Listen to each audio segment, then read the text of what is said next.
All right, welcome. It's good to virtually meet everyone. Did some introductions in the chat box. My name is Olivia Yinger, and I direct the music therapy program at UK. So I'm a board certified music therapist, which means I use music and the therapeutic relationship to accomplish individualized goals within a treatment plan. I've worked with people of all ages, from NICU infants to older adults at the end of life, in a variety of settings, schools, hospitals, psychiatric facilities, elder care facilities. And what I'm going to talk about today is not music therapy, but techniques that you can use that are based on principles of music therapy and music therapy research. And by the way, if you would like to activate your video, you're welcome to. I understand people might be, eating lunch and doing other things, so don't feel like you have to, but you are welcome to activate your video. So humans across cultures and throughout time have used music in ways unlike any other species. Today, we're going to talk about and primarily focus on listening to music, but there are many other ways to engage with music. And I'd love at the end to hear about other ways that you're using music. So making music, talking about music, moving to music, those are some other things that as a music therapist, I might do to engage someone. But in terms of music for self-care, like I said, we're going to focus mostly on listening to music. I have a poll everywhere, a series of questions through poll everywhere set up. And so I typed into the chat box the name of the link and the number you can text to. If you can't see it in the chat box, don't worry, I'm going to put it in the presentation later. You don't need it right now. But I do want to ask you a little bit later to share some music that you use for different purposes. And I'm going to share it with the rest of the group. It'll be anonymous. You don't have to put your name on it. But it will give us some ideas of how we can create playlists of, some music that we might want to add to a playlist that we create for specific purposes. So there are many reasons why people listen to music, but here are 4 key reasons that were identified by a group of researchers from the UK. People listen to music for mood management. So have you ever listened to music because you were really upset and you either needed music that reflected how you felt, or you wanted to feel a different way, and so you listened to music to help you feel a different way? If you feel free to use the show of hands emoji if that applies to you. If you have that in your Zoom capabilities, see some thumbs up. Yeah. So there's a principle that music therapists use called the ISO principle. And ISO in this case meaning same. So we try to match the music to a person's mood and emotional state and psychological state. So if I'm working with someone who's really upset and I come in with KC and the Sunshine Band, or Walking on Sunshine or Happy by Pharrell Williams, something really peppy, they're not likely to relate to it, right? They might even feel invalidated. So the ISO principle will start with music that sort of matches how they feel, so that they know that someone else understands that, they feel validated, and then we'll gradually change the characteristic of the music in the direction that we're trying to go. So in all of the playlists that we're talking about, this is a principle you can use for yourself. You can start out your playlist with music that matches the way that you feel, and then end up with music that matches where you want to go. And I'm going to give you some examples of how I've used music in my own life. Yeah, I'll tell you more about that a little bit later. Got a lot of examples. So mood management is one way that people use music. Diversion or distraction. So trying to take your mind off of something else. How many people, by a show of emojis, have used music to distract themselves from something? Whether it's, this was the case for me this morning, my husband was downstairs with the kids and I could hear my 5-year-old crying. And so I put on my headphones so that I could focus, because I knew that my husband was really trying to be the one to care for them when I'm working. And it was hard to focus while hearing that, though. So music for diversion or distraction, it might be from a sound that you're trying to block out, maybe a sound at work. If there's construction outside your window, if your office doors are fairly thin like mine and you can hear sounds going on outside, you can use music to help block out sound, but you can also use music to take your mind off of something, or change your focus. So this can also relate to mood management, right? If you're feeling like you're um, thinking about something constantly and that's affecting you, um, you can choose to focus your attention on a different kind of music. So it's partly to change the way you feel, but also to grab your attention, right? Personal identity. So this might not be one that we think about as much, but when I lead a presentation similar to this and have a discussion with people about music that represents certain periods of their life or important people or roles that they fill, the conversations that we have are really fascinating. And so the conversations that I've had with people tell me this isn't just something that they observe in the literature. This is something that a lot of people experience, that the music that we listen to during certain phases of our life um, helps us better understand ourselves. And we might associate it with that phase. We might associate it with people who are important to us. I have songs that I listen to that remind me of my father, songs that my mother sang to me, um, songs that I associate with my alma mater, where I went to school, or with certain phases of my life. So it can be an expression of our identity. How many people remember when they were a teenager how important music was for their identity? And it is at other phases in life, but especially as a teenager, if you meet someone who likes the same kind of music that you do as a teenager, it feels like an instant connection. So it's an expression of our identity, but it can also help us understand ourselves and understand our identity.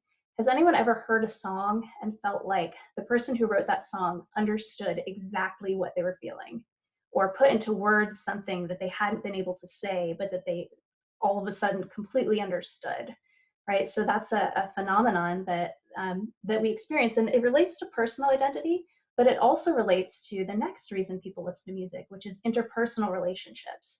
So when music reminds us of a person or a special moment we shared with a person, how many people have a song that reminds them of a relationship with a significant other? A song you danced to at your wedding, a song you listened to when you were dating. So songs can remind us of people. They can also make us feel connected to people. So these last two are really related, the personal identity and interpersonal relationships. And so there are many other reasons why people listen to music, but those are just sort of four of the big categories. So a little bit later, we're going to take this information coupled with what we know about music's effects on the brain and talk about how we can create playlists and really be intentional about how we use music. You're probably already doing a lot of the things that we talk about, but even for myself, using music to help people feel better is part of my job. And sometimes I forget how it can be used, right? Sometimes I have to remind myself, oh wait, I could use music for that. I'm really having trouble focusing. Let me find some music, right?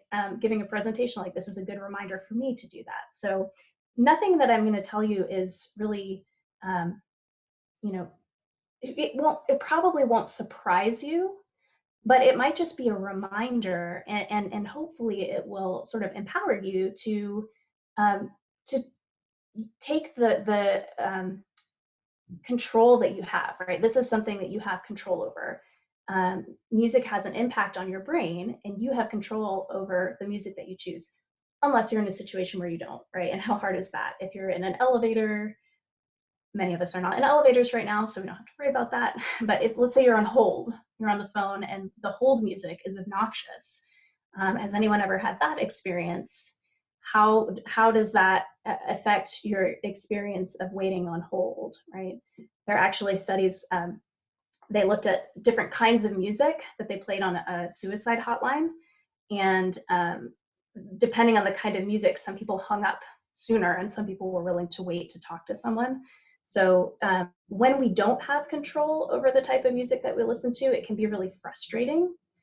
And that's one thing that's important to remember. You know, when people often think about the power that music can have to do good, we sometimes forget that the wrong music for the wrong person at the wrong time could actually do harm.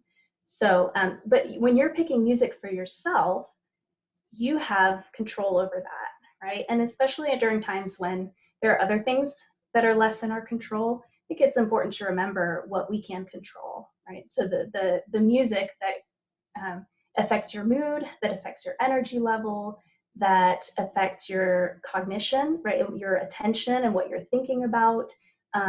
You have control over that in many situations. So why is music so versatile and powerful? Part of the reason it's so powerful is that it engages multiple areas of our brains simultaneously. At least this is one of the theories.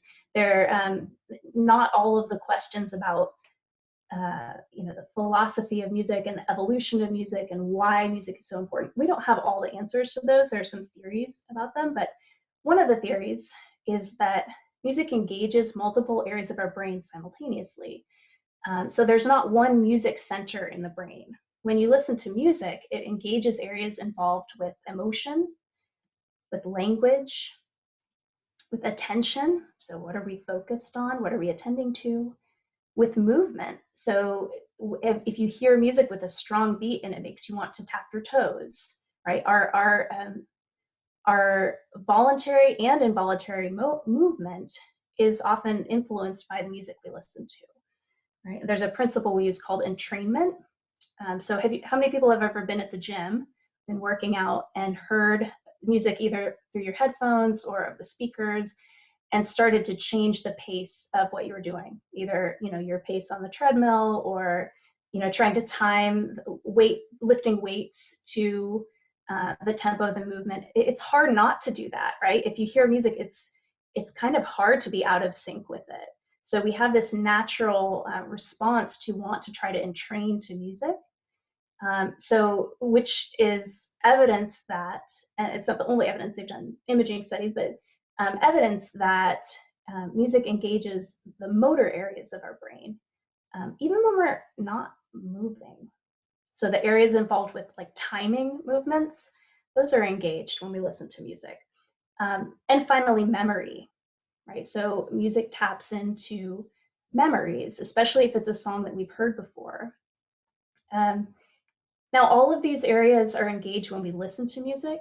There's even more activation in the brain, even more engagement when we're making music, which is part of the reason why taking music lessons and practicing music can have such a big impact. So I want to talk about creating playlists for self-care and being really purposeful about it. So this is where I'm going to ask you to go to either on your smartphone or in a web browser, pollev.com, it's short for Pull Everywhere, / Olivia Yinger 24/7.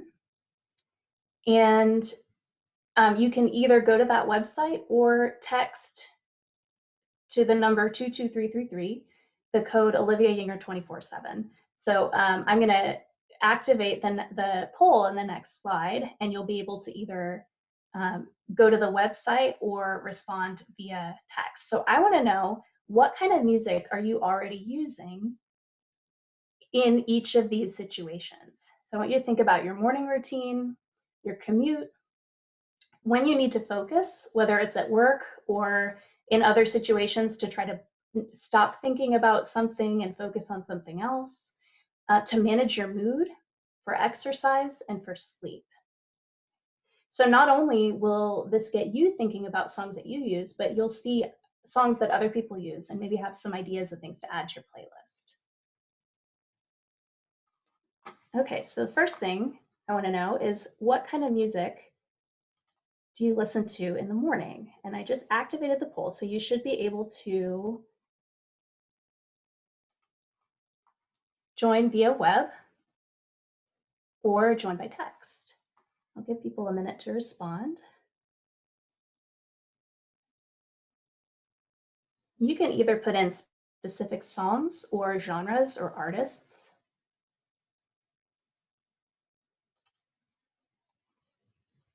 All right, we got some responses already. Caleb, none. Yeah, and I was going to say, some people don't listen to music during certain times.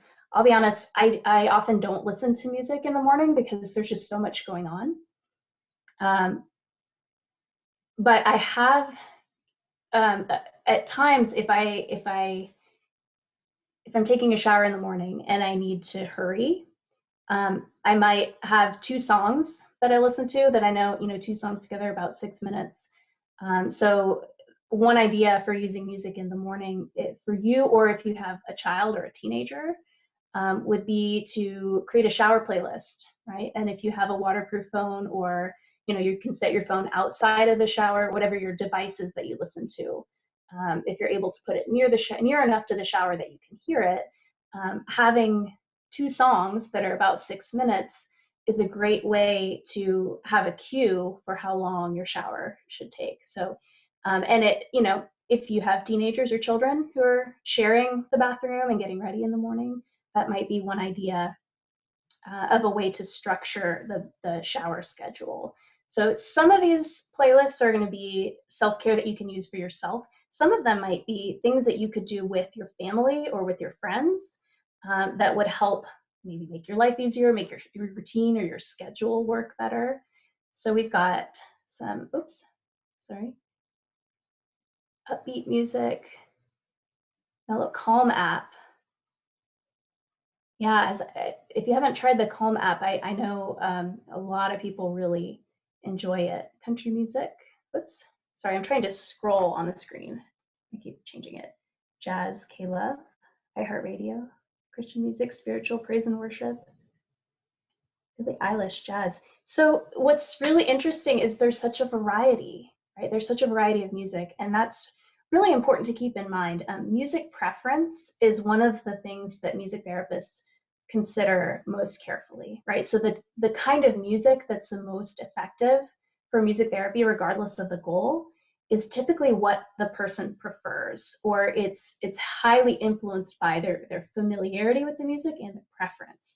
So there's no one size fits all music. It's not like, listen to Mozart and call me tomorrow and you'll be fine. Sometimes people make claims that certain composers or certain genres are better than others. They might be if you like that genre or that composer, but it's really an individual preference. All right, so let's talk about what kind of music you listen to during your commute. I will be honest, I often listen to podcasts once I'm in the car because, when I'm by myself, I often want to change from listening to music. I let my kids control the music when we're in the car a lot because it's one of the things that they can have control over, right? There's a lot of choice that they don't get. So, my 7-year-old has realized that the song Glorious by Macklemore is exactly as long as it takes to drive to his school. So that would be his song of choice in the morning. So we listen to that on the way to his school, and then I usually turn on a podcast. But see some R&B podcasts. Other people listen to podcasts in the morning too, and or on their commute. Country music, Caleb, NPR, country or 80s, upbeat pop music.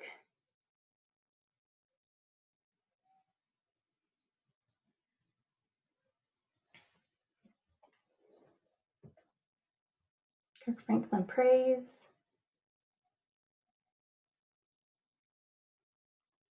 Silence, yeah. Enjoying silence and stillness. So remember what I said about how the wrong music at the wrong time can be harmful. Please don't think I'm encouraging you to use music at all these times, always. It's completely a personal preference, right? As you can see, some people love listening to music, some love listening to podcasts, some love listening to silence, or it just depends.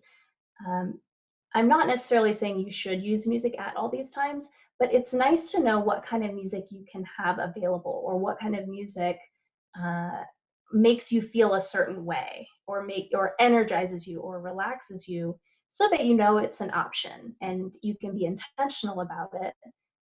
rather than, have you ever just flipped through the radio and not found something you want to listen to and gotten kind of frustrated, right? Again, it's when we don't have control, or when we hear the same song on several stations on the radio.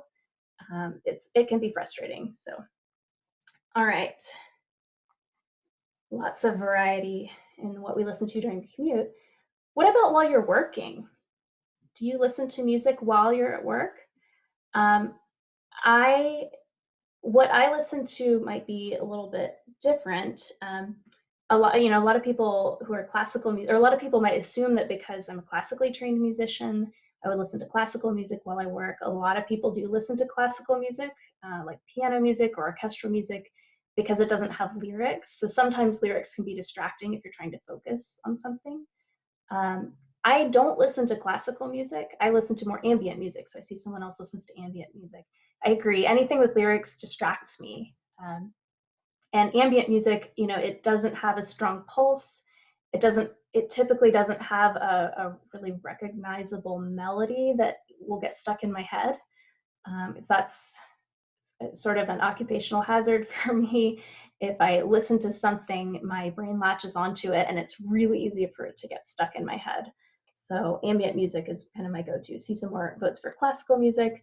I don't listen to classical music while I'm working because of the familiarity aspect, and because my brain wants to try to analyze it or think about that concert that I went to in grad school where I heard that piece played, or the person who I know who played classical guitar, or who, and so I have a hard time focusing when there's classical music playing. So I see kids music all over the place. Oh, I see someone has a happy playlist. Love it. Jack Johnson, Pandora. I will say I was listening to ambient music this morning, and when I could hear my 5-year-old crying, I needed something a little louder, so I switched over to 90s soft rock. That was my choice this morning. So again, it's good to have options. Not sometimes what you listen to on one day won't work the same way on another day. What about when you're frustrated or angry? For me, again, 90s music. There's a phenomenon called a reminiscence bump, and it's not just with music. People in their 70s, 80s, they tend to have the strongest, most vivid memories from 18 to 30.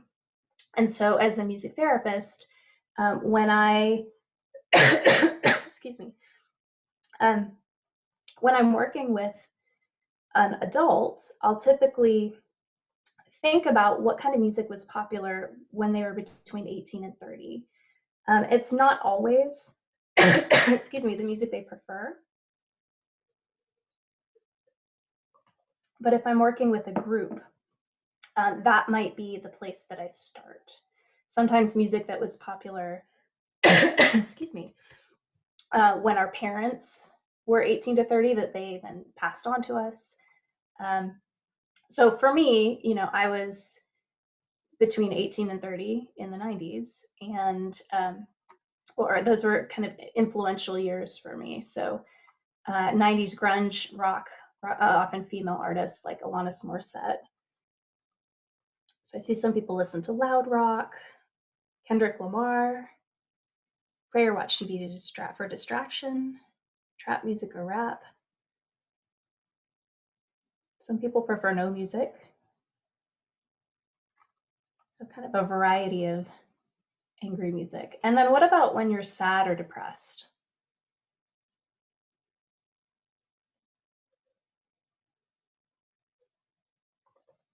This is a time that I listen to a specific type of classical music. So I'll listen to Chopin nocturnes. They just have this really melancholy sound, but they're also a little bit hopeful. So they sort of, they make me think about what I'm feeling in the moment, but also leave room for me to move to feeling a different way. Garth Brooks or Kenny Chesney. Country music. Yeah, so there's a really interesting episode of Malcolm Gladwell's podcast, and of course I'm blanking on the name right now, but he talks about the difference between lyrics and subject matter in country music and rock music, revisionist history, that's the name of it. Really interesting episode on differences in country music and rock music. And country music is often about real experiences, like real specific experiences. And sometimes they're sad experiences. So I'm not surprised that several people said country music. Nina Simone, Bruce Springsteen, Iron and Wine, Dear Evan Hansen, how great the word. All right, so 2 more questions for you. What kind of music do you listen to when you exercise? I have a playlist that is almost exactly 30 minutes. And so if I'm trying to run for 30 minutes, that's what I listen to. It has some Beyonce, some Lizzo, some Alicia Keys, upbeat music. I typically only listen to it when I'm running on a treadmill by myself. Other times, under normal circumstances, I like to run with other people and talk. Katy Perry, upbeat pop, upbeat rap music. Ooh, workout hits on Pandora. So there is an app, there's multiple apps where you can identify the number of beats per minute in music. So if you want to get really specific about the tempo of the music that you're using when you work out, you can download an app that you tap into. So you tap along with the music and it will tell you the beats per minute. There are also people who have identified, this pop song has this many beats per minute. So if you wanted to create a workout playlist designed to, match your heart rate, your initial heart rate, and then gradually increase in tempo, there are ways that you could do that. I used a similar app to create the playlist for my wedding reception. So I was in graduate school and I was married, and my husband and I were paying for our wedding ourselves, so it was on a budget. And I had a good friend who is a graduate student in music who agreed to be the DJ and play the playlist. And so I decided not only what I wanted on it, but also the order of songs, since I was not working with a professional DJ. And since he was volunteering, I decided to do that work for him. So I learned that this is a strategy that DJs use, in case anyone else wants to use this technique. They'll often start with a mid-tempo song, and then the next song will be slightly faster, and then slightly faster, and then slightly faster. And so they'll increase the tempo until they get to a slow song, and they'll play a slow song, and then gradually increase the tempo in subsequent songs until they get to a slow song. Because if you play a fast song and then sort of a mid-tempo song, or a song that's slightly slower but not a slow song, it often feels like it's dragging. So for your home dance party, maybe if you're having home dance parties with your kids and putting together playlists, something to think about, maybe having music that gradually increases in tempo, unless you're trying to get them to sleep. And then you might do the opposite, right? I've done that with my kids. We'll listen to an upbeat song, and then now we're going to listen to one that's slightly slower, and then now we're going to listen to our calming music. So speaking of calming music, it's my last question. What kind of music do you listen to when you're getting ready to sleep? So some people don't.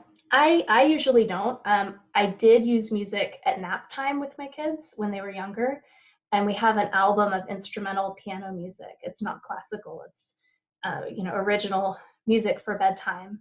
And if I hear it in the car, I have to turn it off, because I have this kind of automatic response where it makes me want to fall asleep, because I've listened to it at nap time for them so much, and on the weekends, often nap when they do. So we've got some different types of music here: environmental sounds, 70s pop, Jack Johnson, Jason Mraz, ocean sounds, sound of a fan. Yeah, so for some people, sounds other than music are most soothing. My kids one of them listens to the sound of frogs and crickets, and one of them listens to the sound of rain. So before we wrap up, I want to just give you some food for thought, some other elements to consider when you're crafting your playlists with a purpose to use for self-care. Think carefully about the elements of music. So the timbre. So timbre is what makes one instrument sound different from another, the quality of the instrument. So what makes a saxophone sound different from a violin? Or what makes my voice sound different from my husband's voice or my son's voice? So the timbre is just like the characteristic of the sound that makes it unique. It's based on waveforms. The tempo, so how fast or slow. We talked about how that can impact our heart rate, our respiration rate, our movement. The melody. Hearing a melody can bring back a really strong memory. And it can really get our attention, right? And sometimes if it's a really catchy melody, it can get stuck in our head. People who produce popular music, there are certain formulas that make music really catchy, and they know those formulas. Dynamics, so how loud or how soft is the music? If you're using music for relaxation, having something where the dynamics don't change a lot is ideal. So this is where classical music, even though a lot of people think it's going to be the most beneficial, classical music, depending on the style of classical music, often has wide changes in dynamics, right? And if you're trying to relax, having something that doesn't have big changes tends to be less alerting and more relaxing. Harmony. So is when you have different melodies or different pitches at the same time. Do they sound consonant? Do they sound pleasing? Do they sound tense or dissonant? Is there a combination? Is there a balance? And harmony is also related to texture. So is it a solo voice or a solo instrument, or many instruments, a large ensemble? How dense is it? Rhythm. So the spacing of sound across time, the pattern of sounds. Pitch, so the highness or lowness of the sound. Lyrics, and this is one that a lot of people think about. This is probably one that comes to mind when you're thinking of songs for specific occasions or songs that make you feel a certain way. A lot of people think about the lyrical content. What's really interesting is sometimes the lyrical content and the musical content might make you feel a different way, right? So there are songs that, if you just listen to the music, might sound really upbeat, but the lyrics might be sad, or vice versa. So that's why it's important to think about all of these as a whole. And the form, so chorus, bridge, verse, A section, B section, how repetitive is the song? This often affects the number of lyrics. So simpler songs tend to be less alerting and more relaxing. And finally, the style, so the genre, the type of music. So those are some things to think about when you're making your own playlist. Like I said, we mostly focused on listening to music, but if you have questions or ideas about other uses of music, if you're thinking about using this time when you're at home a lot to pick up an instrument you haven't played in a while and interested in remote lessons, I can help find people in the School of Music or in the community who are teaching remotely. If you are interested in ideas of ways to use music with your kids because you're homeschooling, you want to keep their attention, or use music to help teach them things, I have a lot of ideas about that. I'm having morning meeting with my kids every morning, and we use music as part of it. See some suggestions. Learn the didgeridoo. It's the best, and you can make one yourself. Yeah, I've also made musical instruments with my kids in the last few weeks. That was one of the activities we did at home. And I'm sorry, I'm just now seeing things posted a few minutes ago in the chat about not being able to see all the responses. This is my first webinar, so thank you for bearing with me as I figure out the polling software. Anyway, I want to just give you an opportunity to ask any questions and to thank you for being here and for sharing your responses, and just let you know my email address in case you have any questions or want to talk more. So what questions you have, you're welcome to type them into chat, or I said, can they unmute their microphones?